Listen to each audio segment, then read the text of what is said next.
Hi friends.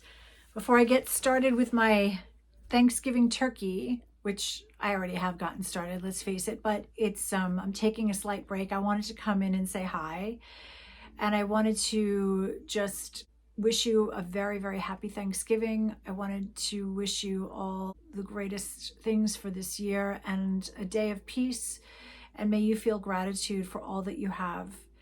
The fact that we are knitters makes us so lucky.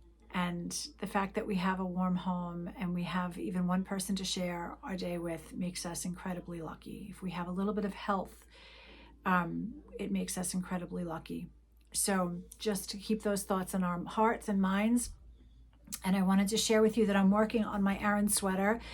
And it is, I'm doing this in the round. I'm following Elizabeth Zimmerman's pattern of, or a recipe for the V-neck Aran sweater in the round.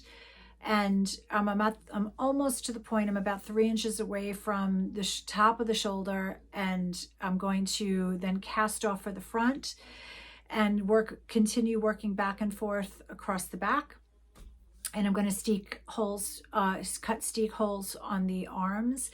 And I'm a little nervous. This is, it's not a hard knit, but it's very long. There's a lot of processes. And because it's the first time I've knit the body in a total tube, the body just feels like such a lot of knitting.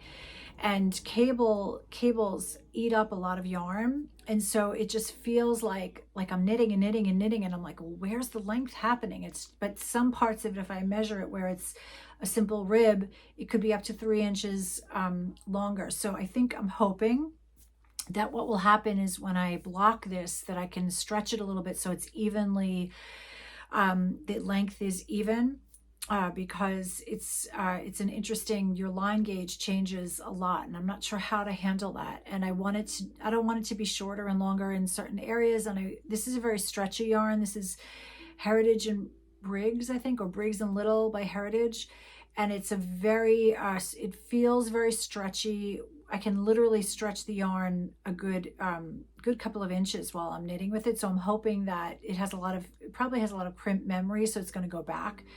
I don't know. I don't know what I'm going to do. Maybe I'll knit to, I feel like 27 inches is a good length. Anyone with experience about this, maybe I'll knit to 27 inches and then try to block it so that the garment, maybe if I pull it wider, I don't know. This is going to be an interesting one. I hope that it looks okay when I'm done, but I'll definitely post pictures in here, or I'll show you the video when I'm finished with it. It's actually for my daughter, and it's filled with all kinds of rookie mistakes, but it looks fine, and it will be wearable. And I'm going to make her another one after this. I'm going to make myself another one at some point using this shelter that I got secondhand for a steal. I got it for half price secondhand. I'm so happy at my local thrift.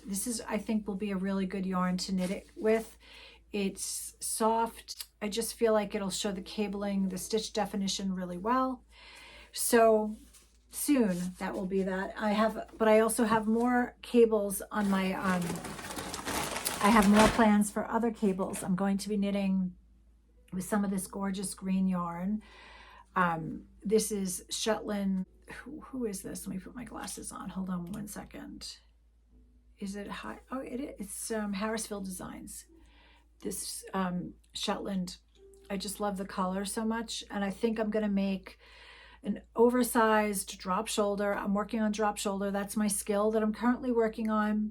I just think this is such a great, beautiful, just gorgeous color. I don't know if you can really see it in the light. The light is so bad up here. Eventually I will invest in some light and camera. But I just think it looks so beautiful and classic, and I think this will make a really nice oversized drop shoulder with the cable techniques that I'm using. And I also am using a Japanese stitch design book that has some really amazing cables, and if I can figure out how to put some of those in there, I will. I figured out how to make how to attach a bobble to the Tree of Life pattern, which I think looks really cool, and it'll be nice to kind of flank the center, the large diamond pattern that I'm going to put in the center with some of the Tree of Life on either side with the bobbles. I think that looks really pretty.